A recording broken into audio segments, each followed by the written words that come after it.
Welcome back to Learning How. Today we're going to learn about John Singer Sargent.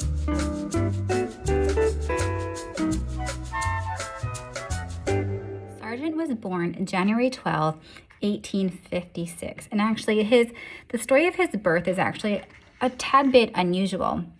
And so when his oldest sister was 2 years old, she died. Doesn't say how she died, but she died. And his mother suffered kind of like a mental breakdown and decided that the family just needed to travel. And so at this time, his parents decided that they were just going to travel the world and that they were kind of nomadic, which means they kind of are wandering travelers. So they kind of would just travel around. And while they spent most of their time in Paris, his parents spent regular time at different seasons of the year, going from the sea to the mountains in France, Germany, Italy, and Switzerland. But it was at this time that when the mom, her name was Mary, when she was pregnant, I guess, with John, that they stopped in Florence, Tuscany, and a cholera epidemic broke out. So there was a lot of sickness going around, and then she went into labor, and she had John Singer Sargent there in Florence.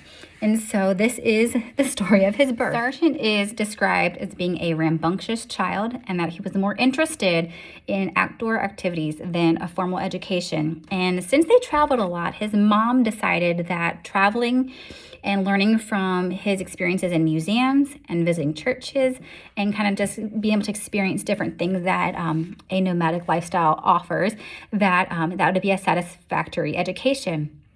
There were several occasions where he did attend a formal school, and honestly, it just failed. Sargent's mother was an amateur artist, and his father was a skilled medical illustrator. His father beforehand was an eye surgeon in Philadelphia, so I forgot to mention that. That's what his father did before they decided to become traveler people. And so, so Sargent just practiced from learning from his parents, and then his mother once gave him a sketchbook, and she encouraged him to draw as they went on their excursions, and this is his art career. When he was 13 years old, he did receive formal lessons from Karl Walsh, which is a German landscape painter, but that's the extent to his formal art education. Sargent is an American artist that is considered the leading portrait painter of his generation. That's remarkable.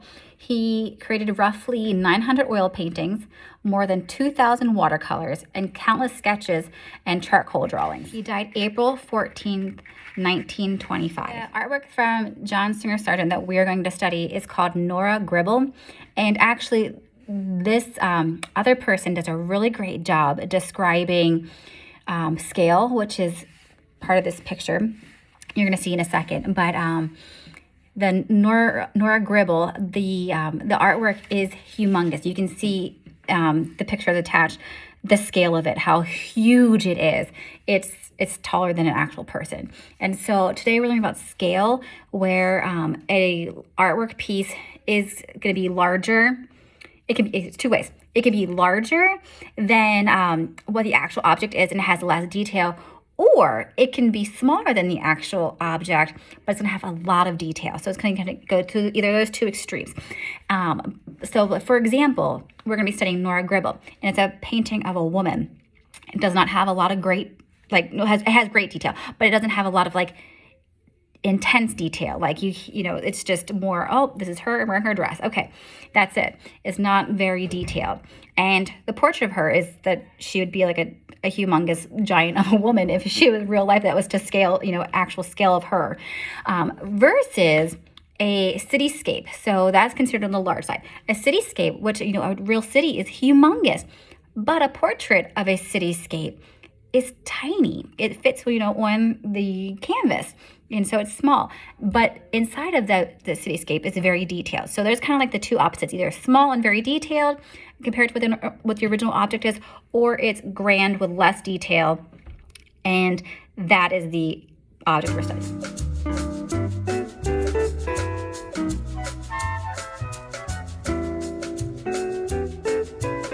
So for today, for learning how, after this video, I'd like for you to go click on into your syllabus the link to the other video that I'd like for you to check out, because they do a really good job explaining scale, a whole lot better than I just did. I probably butchered it, but they do a really great job of describing scale of what you were studying for this lesson.